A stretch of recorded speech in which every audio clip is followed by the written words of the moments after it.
Sometimes the people who change your life arrive 5 seconds before everything falls apart. The autumn air smelled like caramel popcorn and wet leaves as the community fair glowed beneath strings of golden lights in a small town just outside Providence. Children ran between game booths carrying oversized stuffed animals. Parents laughed beside food trucks.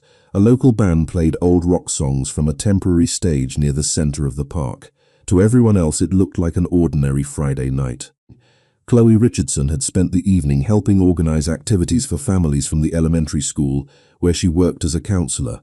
By a little after 7, her feet ached and her paper cup of coffee had gone cold. She stood near the edge of the fairgrounds, watching the Ferris wheel turn slowly against the darkening sky. The lights reflected across her face in shifting colors: blue, red, gold. For the first time all week, she felt relaxed. Then she noticed the little girl. The child couldn't have been older than 8.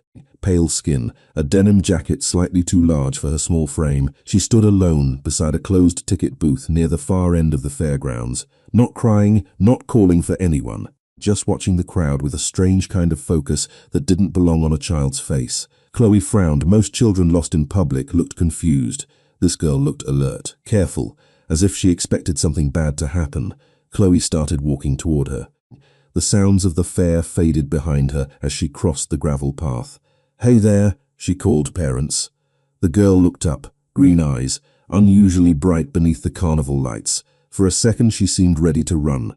Then something changed. Maybe it was Chloe's voice, maybe it was exhaustion. Whatever it was, the girl's shoulders relaxed slightly. "I'm okay," she said quickly. Too quickly. Chloe recognized the tone immediately. She heard it from children all the time. The voice people used when they were definitely not okay. The girl hesitated. "Sophia. Nice to meet you, Sophia." Chloe smiled. "I'm Chloe." The child nodded but kept looking over Chloe's shoulder toward the crowd. Not at the rides, not at the games, at the people. A chill moved down Chloe's spine. "Are you lost?" she asked quietly. Sophia shook her head. "No." "Then where's your family?" The little girl's gaze dropped to the ground. For a moment she looked exactly her age. Small, tired, frightened. Before she could answer, something changed in the atmosphere around them. Chloe couldn't explain it. It wasn't a sound, it wasn't a sight, it was a feeling. Like the entire fair had suddenly taken a breath and forgotten how to exhale. Conversations slowed, heads turned. Somewhere across the midway, a loud crash echoed through the night. People stopped moving, then movement exploded everywhere at once. Adults hurried toward exits. Children grabbed their parents' hands. Confusion spread through the crowd like ripples across water. Chloe immediately dropped into counselor mode. Calm first, questions later. She crouched beside Sophia. "Stay with me." The girl's eyes widened. She didn't ask why. She didn't argue. She simply nodded. That frightened Chloe more than anything. Children weren't supposed to understand danger that quickly. Another sharp sound echoed in the distance. The Ferris wheel stopped turning. Music from the stage cut off abruptly. The bright fairground suddenly felt much darker than it had moments earlier. Chloe took Sophia's hand. It was ice cold. "Come on." They moved away from the center of the fair toward a service road behind the event grounds. Strings of lights disappeared behind rows of storage trailers and equipment tents. The noise of the crowd became muffled. Sophia kept looking behind them. "Don't," Chloe said softly. "You're safe." For several seconds, neither of them spoke. Finally, Sophia looked up. "You don't know that." Chloe's heart skipped. "What do you mean?" Sophia opened her mouth, closed it again. Then she glanced toward the darkness beyond the fairgrounds, somewhere beyond the lights, beyond the noise, beyond everything normal. What Chloe didn't know was that less than a mile away, dozens of people were already searching for the missing child. Some were desperate to protect her. Others had very different reasons for finding her first. Sophia squeezed Chloe's hand tighter. Her voice barely rose above a whisper. "They're coming back." And for the first time that night, Chloe realized this little girl hadn't been lost at all. She had been hiding. The service road behind the fairgrounds felt like a different world. The music was gone. The laughter was gone. Even the bright carnival lights seemed distant now, reduced to faint colors flickering through rows of equipment trailers and storage containers. Chloe guided Sophia along a narrow gravel path behind an old maintenance building. The little girl's hand remained locked around hers. Neither of them spoke for almost a minute. The silence felt heavier than the noise they had left behind. Finally, Chloe glanced down. "What do you mean they are coming back?" Sophia kept walking. Her small sneakers scraped softly against the gravel. "They were already looking for me." Chloe slowed. Who? The girl shook her head. I do not know all their names. That answer sent another chill through Chloe's chest. Most children would have said strangers. Bad guys. Something simple. Sophia answered like someone used to hearing adult conversations she was not supposed to hear. Ahead of them stood an old brick church near the edge of town. It had been closed for renovations for months. Chloe remembered seeing construction signs every time she drove past. The basement entrance on the side of the building was partially hidden by scaffolding and stacks of materials. It was not perfect, but it was dry, private, and far from the crowds. Come on, Chloe said quietly. They slipped through a gap in the fencing and made their way down a short set of concrete steps. The basement smelled faintly of dust and old wood. Emergency lights cast a soft amber glow across unfinished walls. Chloe closed the door behind them and finally allowed herself to breathe. Sophia immediately moved toward a folding chair in the corner. She looked exhausted, the kind of exhaustion children were never supposed to wear on their faces. Chloe sat across from her. Sophia stared at the floor. I cannot. Why not? The little girl hesitated. Because my father told me never to tell strangers things that could get people hurt. Chloe almost smiled. Under normal circumstances, that would have sounded responsible.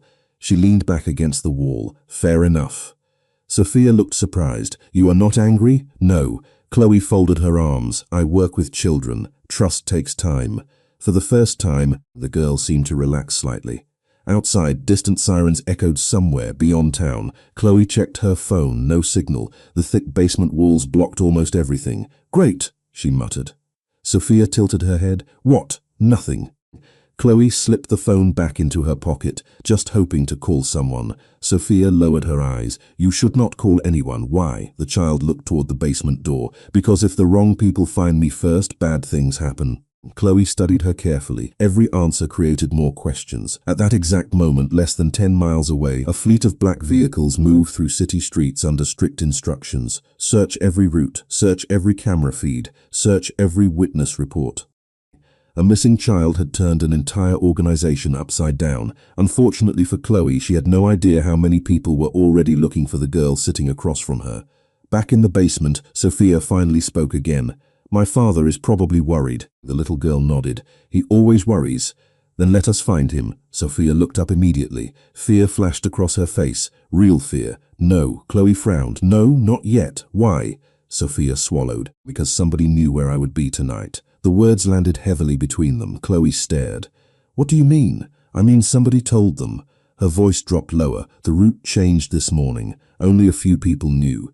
Chloe felt her pulse quicken. That was not a child's random guess. That sounded like something she had overheard, something she believed. Before Chloe could ask another question, a sound echoed faintly from outside. Tires, then doors closing. Both of them froze. The basement suddenly felt much smaller. Sophia's eyes widened. Chloe rose slowly and crossed toward the narrow window near the ceiling. She could only see a sliver of the parking lot through the darkness. A pair of headlights swept across the churchyard, then disappeared. Another vehicle followed, then another. Chloe stepped back from the window. Sophia was already standing. They found us, the girl whispered. Chloe's heart hammered. How could they? Sophia did not answer. She only looked toward the basement door. Then, for the first time since they met, she revealed the one detail that changed is Romano. And outside, more vehicles were arriving. Names have power. Sometimes they open doors. Sometimes they make every door in the city slam shut. Chloe stared at the little girl across the basement as the name settled into place. Romano. She had heard it before. Everyone in Rhode Island had. Not from personal experience, from whispers, news reports. Rumors passed between adults who lowered their voices when certain subjects came up. Sophia watched her carefully, waiting, measuring her reaction. You know it, the girl said softly. Chloe did not answer immediately. Outside, another vehicle rolled across the church parking lot. Headlights swept briefly across the narrow basement window before disappearing again. The room seemed colder than before. I have heard the name, Chloe finally admitted. Sophia lowered her eyes. Most people have. Chloe crossed back toward the folding chair and sat down. Her pulse was still racing, but panic would not help either of them. She worked with frightened children every day. If Sophia could stay calm, so could she. Tell me something, Chloe said gently. Are those people outside looking for you because they want to help you? The girl shook her head immediately. No. Then how do you know the people searching for you are not the same people who were searching before? Sophia hesitated. Because my father's people always find me first. The certainty in her voice was unsettling. It sounded less like confidence and more like experience. Chloe looked toward the ceiling. Somewhere above them, engines idled. Doors opened and closed. Muffled voices drifted through the night air. Nobody seemed to be entering the church yet. Your father must have security, Sophia nodded. A lot. Then why were you alone? The question seemed to hurt. The child pulled her oversized jacket tighter around herself.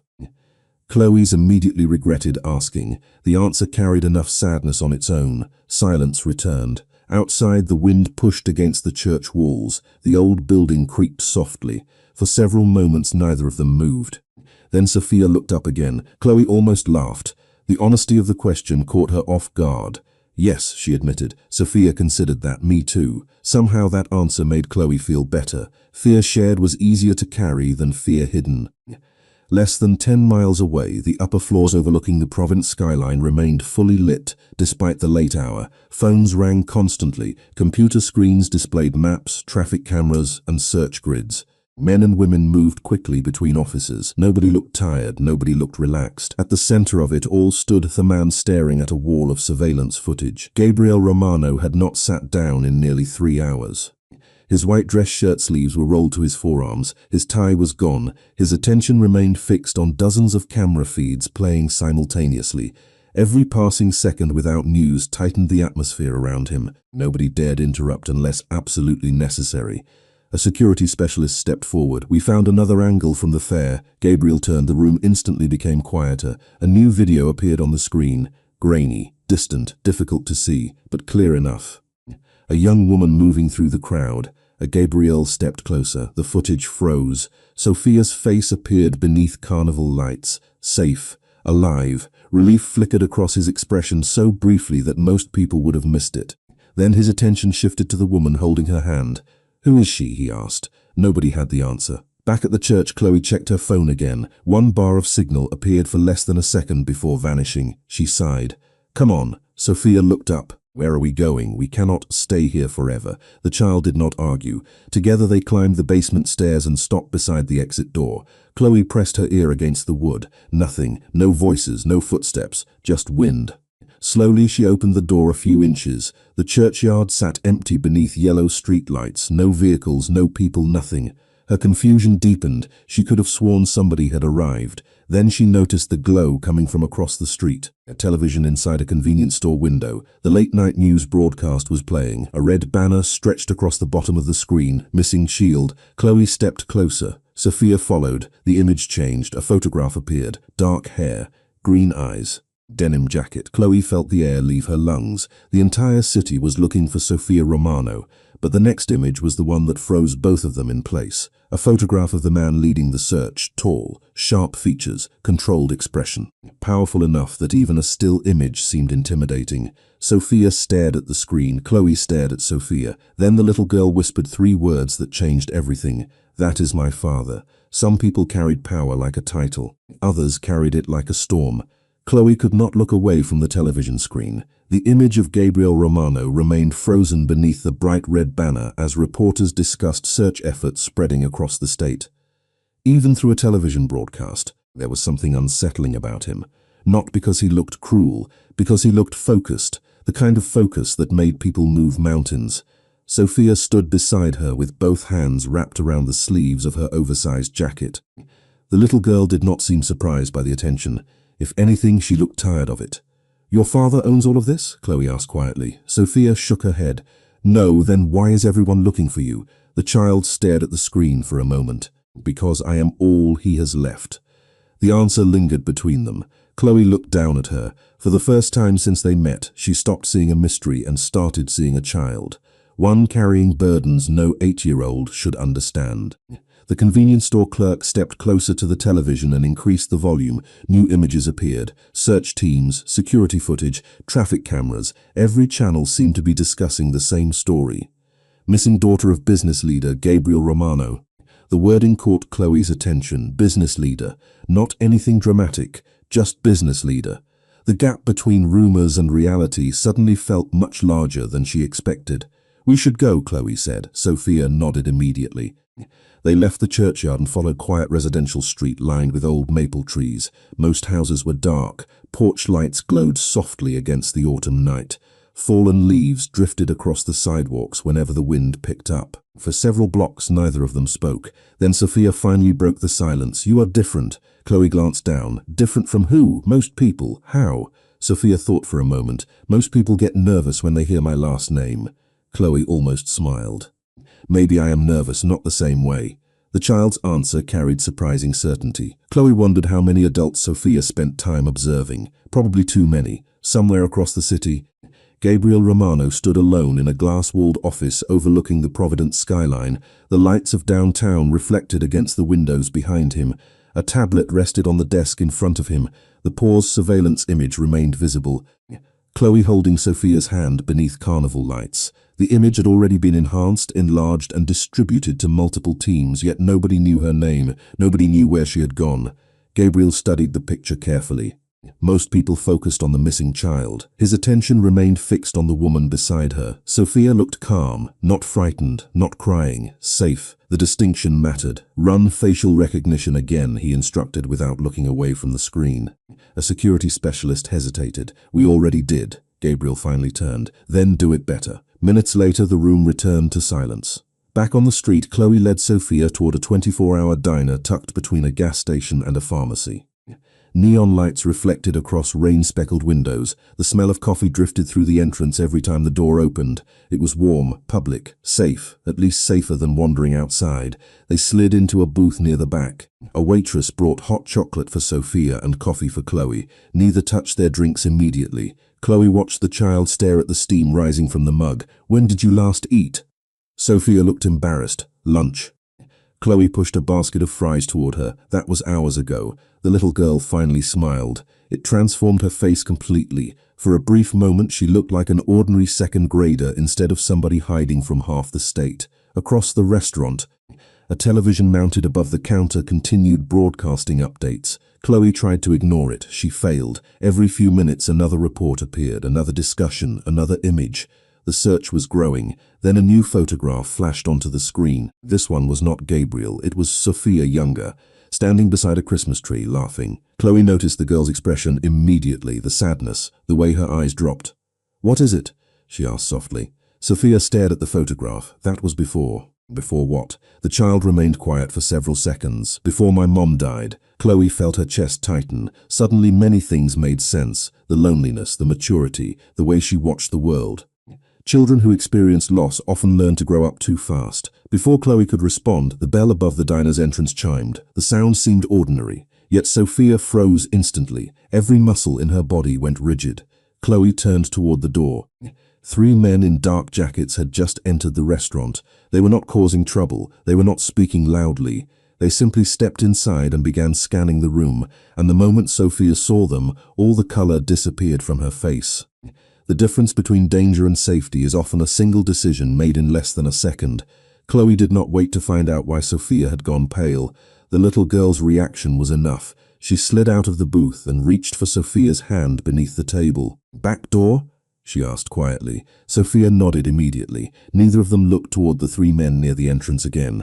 Chloe dropped a few bills beside the untouched coffee and guided Sophia toward a narrow hallway marked restrooms. The sounds of dishes and conversations continued behind them, ordinary, calm, yet every instinct told Chloe to keep moving. They passed the kitchen. A cook glanced up briefly before returning to the grill. Beyond a metal service door, cold night air rushed inside as Chloe pushed it open. The parking lot behind the diner sat mostly empty beneath pale security lights. A delivery truck occupied one corner. 2 employee vehicles occupied another. Chloe and Sophia hurried toward the alley that connected to the next street. Fallen leaves scraped across the pavement in the wind. Only when they reached the opposite sidewalk did Chloe finally slow down. "Did they see us?" she asked. Sophia looked back once. I'd answer was honest. That worried Chloe more than certainty would have. They continued walking through quiet residential blocks. The town seemed asleep now. Porch lights glowed softly. Television screens flickered behind curtains. Somewhere a dog barked. Somewhere else a train horn echoed across the distance. Eventually Sophia spoke. "I am sorry." Chloe looked down. "For what?" "Because you keep getting pulled into this." The apology sounded strangely adult coming from an 8-year-old. Chloe squeezed her shoulder gently. None of this is your fault. Sophia lowered her eyes. Dad always says that too. For the first time, Chloe heard something warm attached to the mention of Gabriel Romano. Not fear, not power, just family. Less than 30 minutes later, several miles away, Gabriel stood in the operations room as another report arrived. A security analyst hurried forward holding a tablet. We found her. Every conversation stopped instantly. Gabriel turned. The image on the screen showed diner security footage captured only minutes earlier. Sophia sitting in a booth, Chloe beside her, safe, alive. Relief swept through the room. Gabriel's expression barely changed, but everyone present noticed the difference. The pressure in the air eased by a fraction, then the analyst enlarged another frame. 3 men entering through the front door. Gabriel's eyes narrowed. Who are they? Another specialist answered immediately. Not ours. Silence followed. Gabriel looked back at the image of Chloe. She was already standing, moving Sophia away, fast, deliberate, protective. She got the child out before they reached the table, the analyst said. Gabriel continued studying the screen. Find her name. We are trying. Try harder. Back on the street, Chloe finally made a decision. Wandering all night was impossible. Sophia needed sleep, food, stability. They need a place to stop. Her apartment was 20 minutes away by car. Normally she would never bring a stranger home. Tonight nothing felt normal. By the time they arrived, midnight had passed. Chloe lived in a modest second-floor apartment above a bookstore. The building was old but clean. Warm yellow light filled the stairwell. Sophia paused halfway up the stairs and looked around carefully. This is where you live, Chloe smiled. Not very exciting. It feels nice. The answer surprised her. Inside looked exactly as it always did. Bookshelves, framed photographs, a worn couch. A small kitchen with dishes drying beside the sink. Ordinary. Sophia stepped inside cautiously. Then her shoulders relaxed for what felt like the first time all night. Chloe found extra blankets and made up the couch. Sophia sat quietly while watching every movement. The child seemed fascinated by simple things. Family photos, a stack of school papers waiting to be graded. Things most people stopped noticing years ago. You can sleep here, Chloe said. Sophia nodded. Thank you. Chloe turned off most of the lights. Only a lamp near the window remained glowing softly. Outside, rain began tapping against the glass. The apartment settled into silence. For several minutes neither spoke. Then Sophia's small voice broke the darkness. Why are you helping me? Chloe looked over from the armchair. The question deserved honesty. Because somebody should. Sophia stared at her for a long moment. Then she curled beneath the blanket and finally closed her eyes. Within minutes she was asleep. Chloe remained awake beside the window, wondering how her life had changed so completely in a single evening. Her phone rested on the table beside her, silent for hours. Suddenly the screen lit up. One unknown number. No caller ID, just a single incoming call. And for reasons she could not explain, Chloe knew answering it might change everything. The call rang 3 times before Chloe finally answered. Rain tapped softly against the apartment window while the glow from the lamp cast long shadows across the living room. Sophia remained asleep beneath the blanket on the couch, one small hand resting against her cheek. For a moment, Chloe considered hanging up. Instead, she lifted the phone to her ear. Hello, silence answered first, then a man's voice, calm, controlled, low enough that she almost missed the exhaustion hidden beneath it. Is Sophia with you? Chloe froze. Every muscle in her body tightened. Her eyes immediately moved toward the sleeping child. Who is this? Another brief pause. My name is Gabriel Romano. The room suddenly felt much smaller. Chloe stood slowly and stepped into the kitchen. She lowered her voice. How did you get this number? Because finding people is what my team does. The answer should have sounded threatening. Somehow it did not. It sounded factual, like somebody stating the weather. Chloe looked through the rain-covered window toward the dark street below. How do I know you are really her father? She asked. Gabriel answered immediately. She sleeps with a stuffed rabbit named Oliver. She hides vegetables inside napkins when she thinks nobody is watching. She still leaves a light on every night because she has not liked sleeping in the dark since her mother passed away. Chloe said nothing. Every detail matched the child sleeping 10 feet away. On the other end of the line, Gabriel's voice softened slightly. Is she safe? It was the first time Chloe heard emotion break through the control. Not fear, not panic, relief waiting for permission to exist. Chloe looked back toward the couch. She is safe. The silence that followed lasted only a few seconds, but it felt much longer. Somewhere hundreds of miles of tension seemed to release at once. Thank you, Gabriel said quietly. Chloe had expected many things. Gratitude was not one of them. "What exactly is happening?" she asked. Gabriel did not answer immediately. "That conversation is better in person." Chloe frowned. "I am not bringing her anywhere until I understand what is going on." A faint sound on the line suggested the beginning of a smile. "You are more stubborn than most people who meet me." "Maybe." Another pause. Then Gabriel spoke again. "Look outside." Chloe's stomach dropped. She moved toward the window. Across the street, a black SUV sat parked beneath a street lamp. Not moving, not hiding, just waiting. Rain glistened across the windshield. Her pulse quickened. "How long has that been there?" she asked. 23 minutes. Chloe stared. "You have people watching my apartment?" "Protecting it. That depends on your definition." For the first time, Gabriel actually laughed. The sound surprised her. It was brief, genuine. Completely different from the image she had built from television broadcasts and rumors. "Fair point," he admitted. Back in the living room, Sophia stirred beneath the blanket. Chloe glanced over. The little girl slowly opened her eyes. For a moment she looked confused. Then she saw the phone.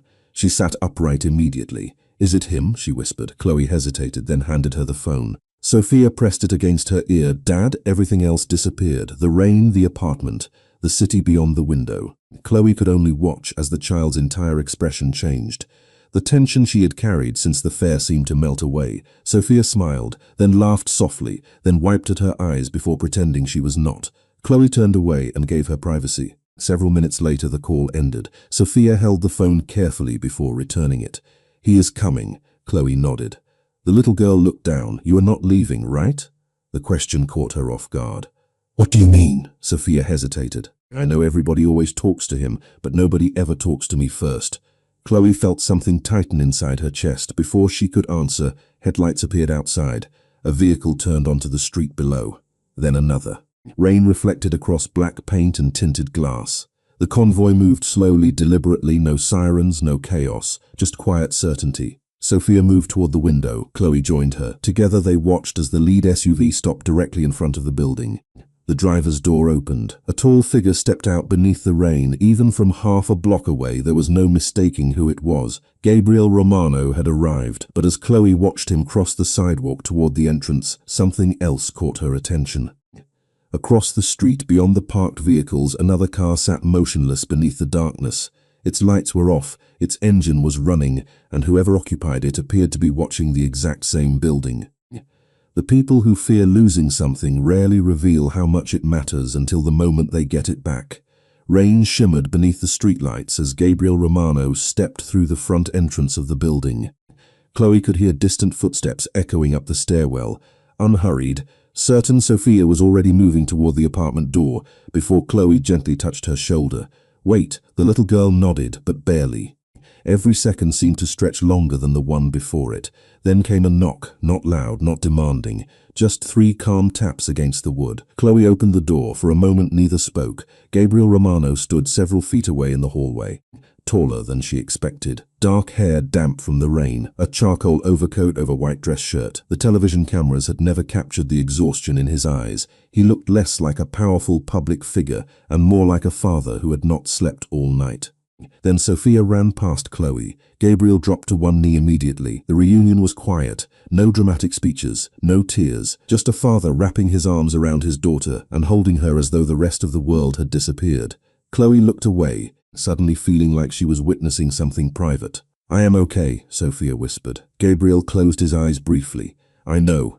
For several seconds neither moved. Eventually Sophia stepped back and looked up at him. "I told you she helped me." Gabriel's attention shifted toward Chloe. The expression on his face softened. Chloe folded her arms. "I just made sure she stayed safe." Most people would have walked away. His answer carried enough sincerity that she did not know how to respond. A few minutes later they sat around the small kitchen table. Rain continued tapping softly against the windows. Sophia worked on a mug of hot chocolate while Gabriel and Chloe spoke quietly. For the first time, Chloe could ask questions directly. "What exactly happened tonight?"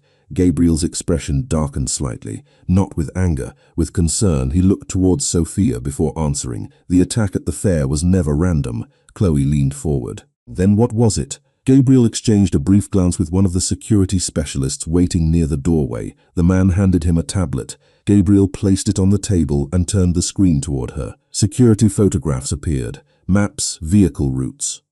timelines. Chloe frowned as she studied them. This was planned. Yes, Gabriel nodded. Very careful mug. The room suddenly felt quieter. Gabriel continued. At first we believed the goal was simple chaos. A distraction. He tapped the screen. We were wrong. Chloe followed the lines connecting various locations, vehicles, communications, movement patterns. Even without understanding everything, she could tell someone had spent months preparing. Then what was the real objective? She asked. Gabriel's jaw tightened. For a brief moment something cold appeared behind his eyes. Not cruelty, calculation, the kind people developed after surviving difficult lessons. They never intended to hurt Sophia. Chloe blinked. What? They needed her alive. Silence settled across the room. Even Soviel exhaled slowly. Whoever organized this operation wanted leverage. Chloe stared at the screen. Suddenly pieces began falling into place. The careful planning, the route changes, the coordinated movements. None of it matched random violence. It matched a strategy. You think they wanted to take her? Gabriel nodded once. I know they did. The realization sent a chill through Chloe. Somehow that felt worse, more personal, more deliberate. Across the apartment, one of Gabriel's phones vibrated. The security specialist checked the screen. His expression changed instantly. Sir. Gabriel looked up. What? The man handed over the device. Chloe watched as Gabriel read the message. For the first time since arriving, genuine surprise crossed his face. What is it? She asked. Gabriel remained silent for several seconds. Then he turned the screen toward her. Financial records, missing accounts, large unexplained transfers. Numbers she could barely comprehend. We just found something connected to tonight, he said quietly.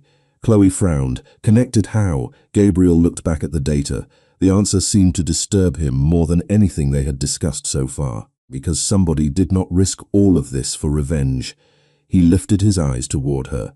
They did it for money. A man who had spent months hiding behind loyalty realized the first crack in his plan had finally appeared. Money leaves fingerprints even when the people behind it think they have erased every trace. The apartment felt different after the discovery. The warmth that had filled the kitchen only minutes earlier gave way to something colder, more serious. Gabriel sat at the table studying the financial reports while rain continued sliding down the windows.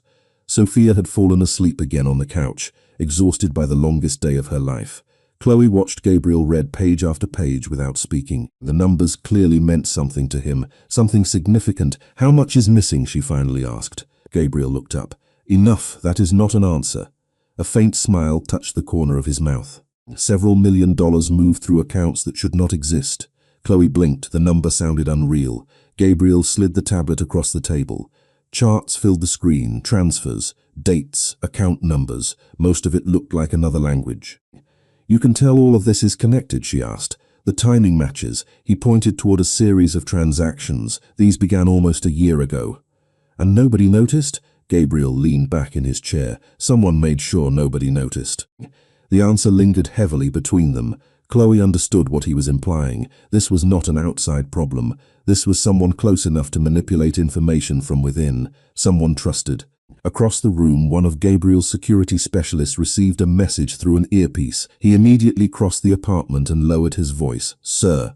Gabriel stood. The specialist handed him a phone. A few seconds later, Gabriel's expression hardened. What happened? Chloe asked. Gabriel lowered the device slowly. The executive responsible for monitoring these accounts disappeared 2 hours ago. Silence filled the kitchen. Chloe stared. Disappeared? His house is empty. His phone is gone. His vehicle was abandoned near the waterfront. Gabriel's eyes narrowed slightly. He left before we found the records. Chloe felt her stomach tighten. Whoever was behind this had already realized something was wrong. Less than 5 miles away, in an office building overlooking the harbor, lights remained on in a corner suite long after midnight. Computer monitors glowed blue against empty desks. A man moved quickly through the darkness collecting files and storage devices. His hands shook despite his efforts to remain calm.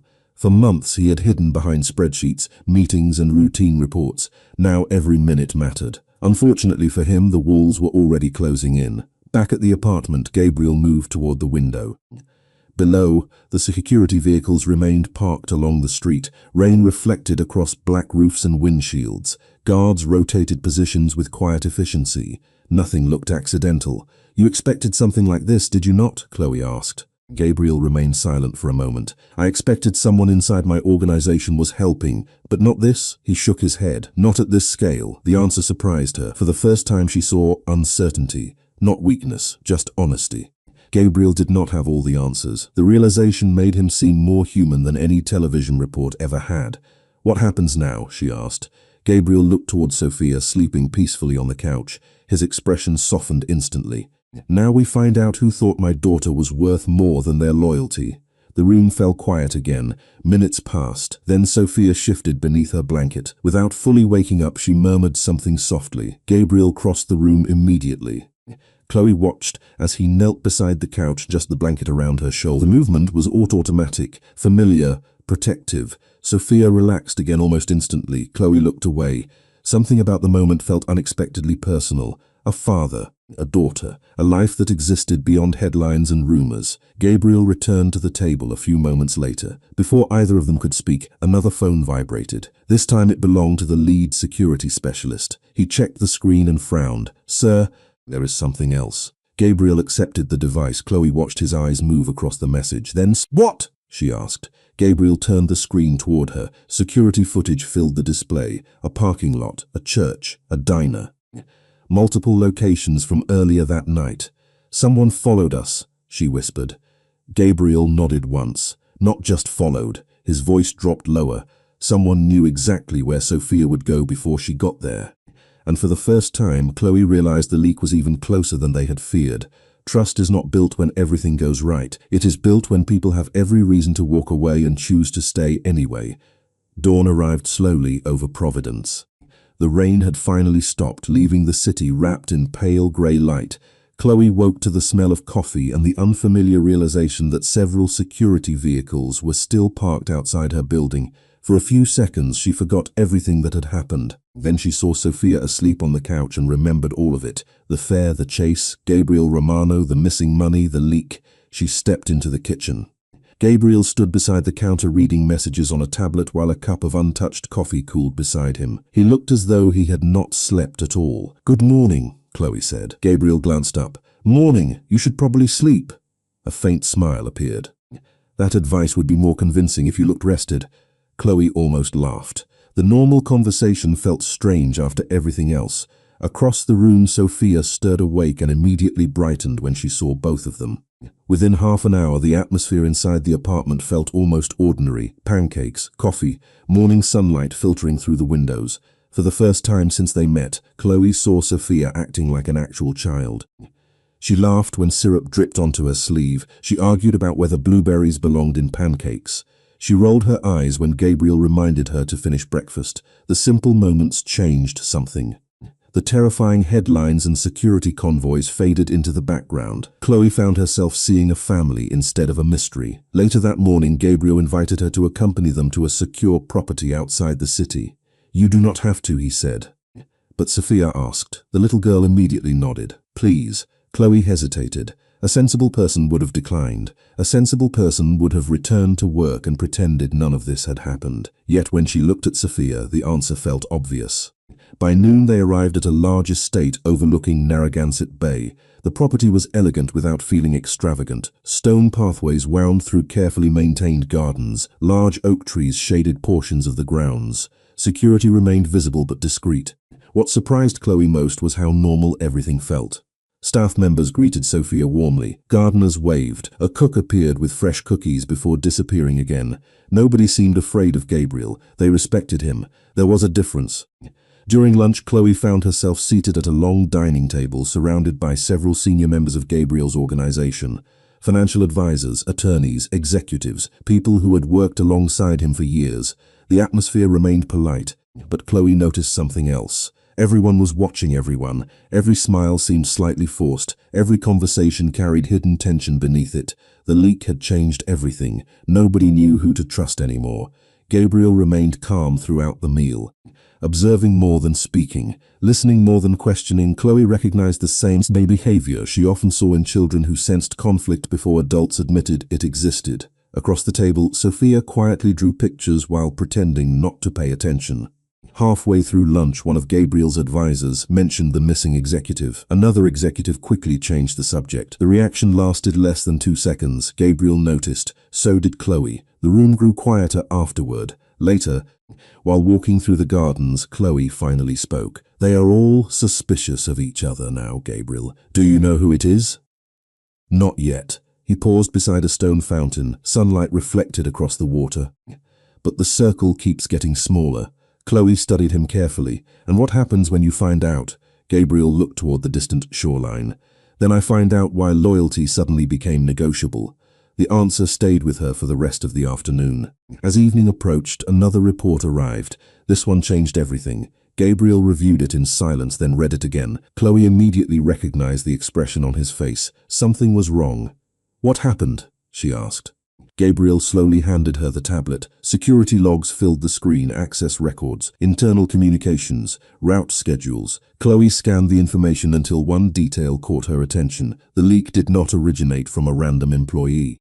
It originated from someone who had attended family dinners, someone trusted enough to know Sophia's personal schedule, someone who had been inside this very house. Chloe looked up. Gabriel's expression had become unreadable.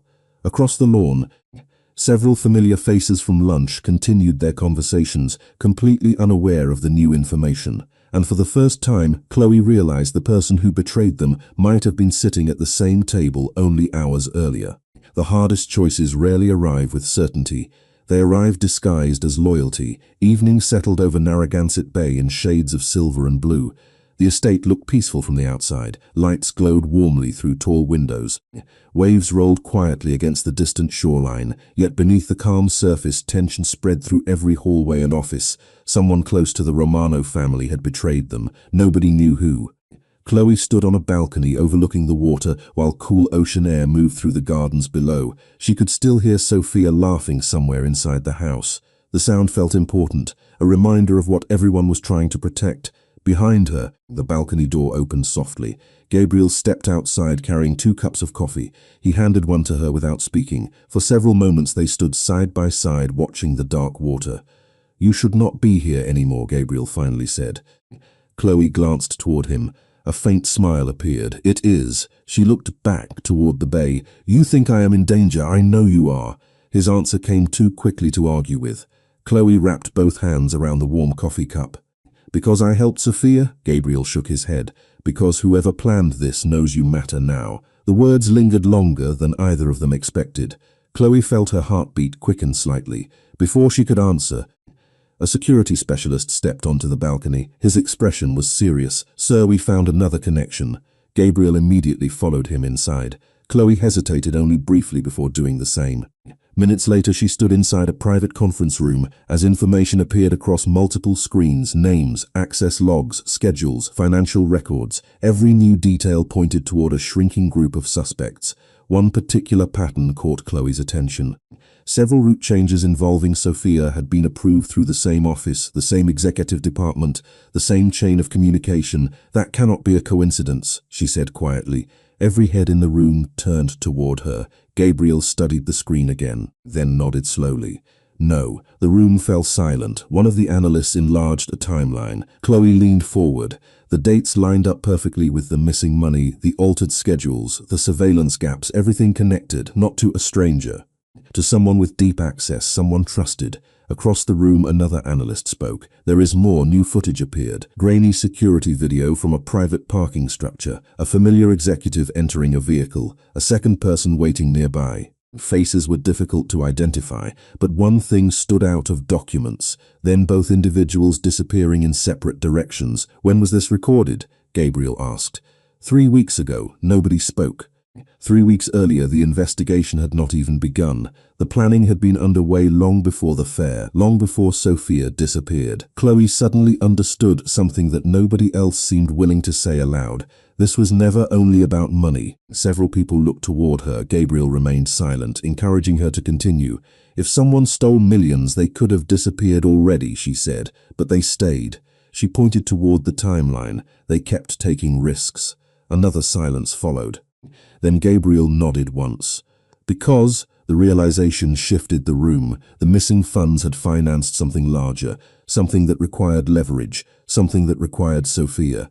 Later that night, after hours of analysis and discussion, Chloe found herself walking through the estate gardens alone. Lanterns illuminated winding stone paths between hedges and flower beds. The cool air helped clear her thoughts. She was halfway to the fountain when she heard footsteps approaching behind her. She turned.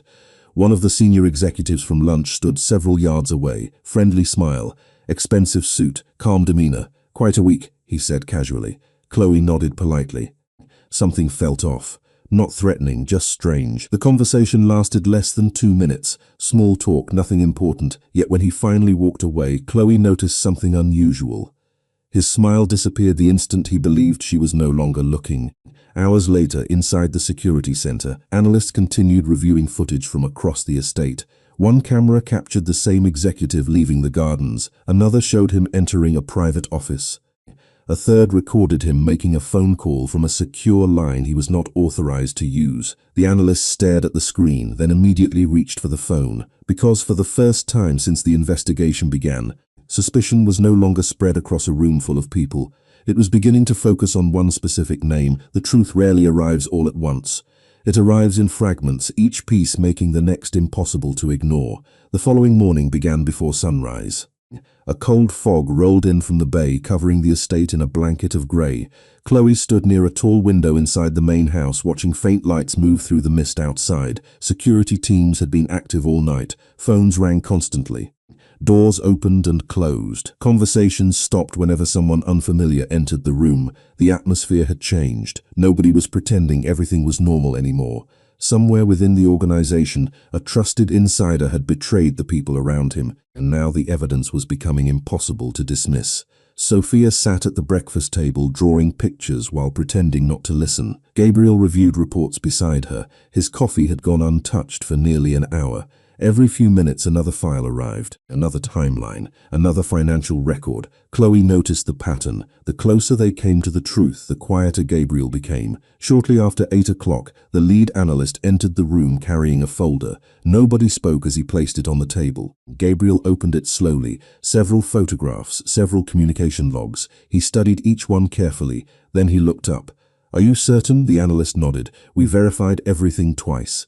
Silence followed. Chloe felt her stomach tighten. Gabriel slid one photograph across the table. She recognized the face immediately. The executive from the garden. The same man she had spoken with the previous evening. Calm smile, perfect manners. Trusted member of the organization for nearly a decade. "His name is Richard Hale," Gabriel said quietly.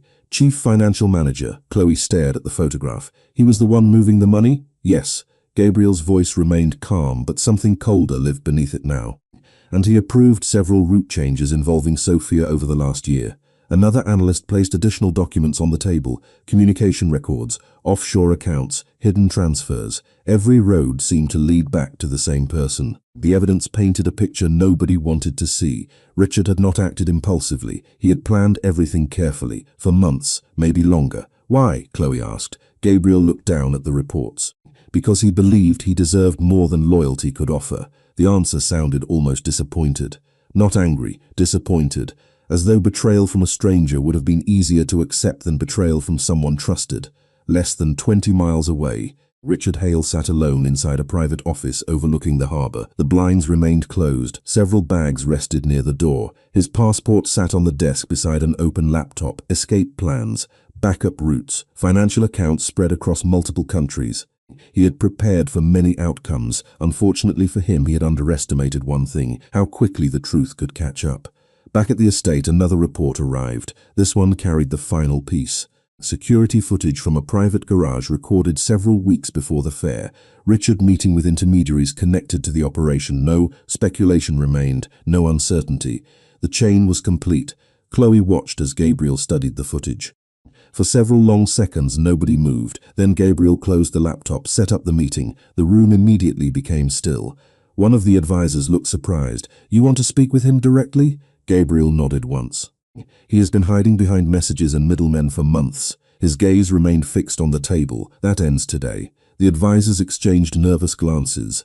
Chloe understood why. The mystery that had dominated every conversation was finally solved. The missing money, the leak, the route changes, the operation involving Sophia, all of it traced back to one trusted executive who had chosen greed over loyalty. Yet the answers created a new question. What happened next? Later that afternoon, Sophia found Chloe in the garden near the fountain. The little girl carried a sketchbook beneath one arm. "Everybody looks worried," she said quietly. Chloe crouched beside her. "Some problems take time to fix." Sophia looked toward the main house. "Dad is going to leave, is he not?" Chloe followed her gaze. Through the distant windows she could see people preparing for something important, something final. "Maybe," she admitted. Sophia lowered her eyes. "He always leaves when things get complicated." Before Chloe could answer, a black vehicle rolled through the front gates. Then another stage had begun. Inside the house, Gabriel received a message and read it only once. The meeting location had been confirmed. Richard Hale was finally willing to talk, and by sunset, both men would come face to face for the first time since the betrayal was exposed. Some endings begin with a conversation that should have happened months earlier. Sunset painted the harbor in shades of copper and gold as Gabriel's convoy arrived at the agreed location. The meeting place was not dramatic, no abandoned warehouse, no hidden bunker, just a private office overlooking the water, the kind of place where important financial deals happened every day without attracting attention. Chloe remained at the estate with Sophia, but the entire evening seemed suspended by the same question. Why had Richard Hale risked everything? Inside the harbor office, floor-to-ceiling windows reflected the fading sunlight across polished wood and glass. Richard stood alone near the conference table when Gabriel entered. He looked older than his photographs, more tired, more fragile. The confidence he once carried had been replaced by something closer to resignation. Neither man spoke immediately. Years of trust sat between them like an invisible third person. Finally Richard exhaled. I wondered how long it would take. Gabriel remained standing. Richard nodded slowly. The silence stretched. Outside, boats drifted through calm water. Inside, the truth finally began to surface. The money was real, Richard admitted. Every transfer, every account. Gabriel said nothing. Richard looked toward the harbor. At just numbers moving from one place to another, a bitter smile crossed his face. That is how people justify bad decisions. They tell themselves they will fix everything later. Gabriel's expression never changed, and Sophia. Richard closed his eyes briefly. That was never supposed to happen the way it did. For the first time, genuine regret entered his voice. The original plan was leverage, nothing more. Gabriel stepped closer. Leverage against whom? Richard laughed softly, but there was no humor in it. Against you. The room fell quiet. Richard finally explained everything. The missing money had financed debts, failed investments, desperation hidden behind years of professional success. When the losses became impossible to conceal, he convinced himself there was only one way out. Force Gabriel into a financial agreement. Use pressure, use fear, use the one thing Gabriel valued above everything else. Sophia. The plan had spiraled beyond his control long before the fair. By the time he realized how dangerous it had become, too many people were involved. Too much money had moved. Too many lies had been told. You had 10 years of loyalty, Gabriel said quietly. Richard looked down. That is what makes this worse. Another long silence followed. Neither man raised his voice, neither needed to. The truth carried enough weight on its own. Back at the estate, Chloe sat on the back porch with Sophia wrapped in a blanket beside her. The bay stretched into darkness beyond the gardens. Crickets chirped softly among the trees. For the first time in days, the little girl seemed peaceful. "Do you think he is okay?" Sophia asked. Chloe knew exactly who she meant. "Yes." Sophia leaned her head against Chloe's shoulder. "He worries too much." Chloe smiled. "That sounds familiar," the child laughed quietly. Hours later, headlights appeared along the estate driveway. The convoy returned. Chloe stood as the vehicles rolled to a stop. Gabriel stepped out first, exhausted, relieved, finished. Whatever happened at the harbor had brought closure. He crossed the courtyard toward them. Sophia ran to him immediately. This time the reunion felt different. Not desperate, not frightened, safe. Gabriel held her tightly before looking toward Chloe. For several seconds neither spoke. Words seemed unnecessary. The mystery was over. The missing money had been traced. The betrayal had been exposed. The reason behind everything had finally been revealed. Yet as Gabriel looked between Sophia and Chloe, another realization settled quietly into place. The most important thing he almost lost had never been the money. It had never been the organization. It had been the people standing in front of him. and for the first time since the nightmare began, he allowed himself to believe they might finally have their future back. 1 year can change a life. Sometimes it can change 3. The Atlantic Ocean stretched endlessly beneath a bright Rhode Island sky. Waves rolled gently toward the shore in long ribbons of white foam. Seagulls drifted overhead. Children laughed somewhere farther down the beach. The morning carried the kind of peace that felt impossible to imagine 12 months earlier. Chloe walked barefoot across the sand, carrying a pair of shoes in one hand. The breeze lifted strands of hair across her face as sunlight reflected off the water. Ahead of her, Sophia raced toward the shoreline, laughing as the cold surf chased her feet. Every few seconds she turned around to make sure the adults behind her were watching. They always were. "You are supposed to be supervising her," Chloe called. Gabriel looked up from the beach chair beside her and raised an eyebrow. "I am supervising." Chloe laughed. "From 50 feet away? That is not the same thing." The exchange felt easy now, natural, the kind of conversation that no longer required effort.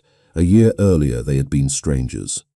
A frightened counselor and a missing child connected by one impossible night. Now they moved through each other's lives as though they had always been there. Sophia ran back carrying a collection of seashells.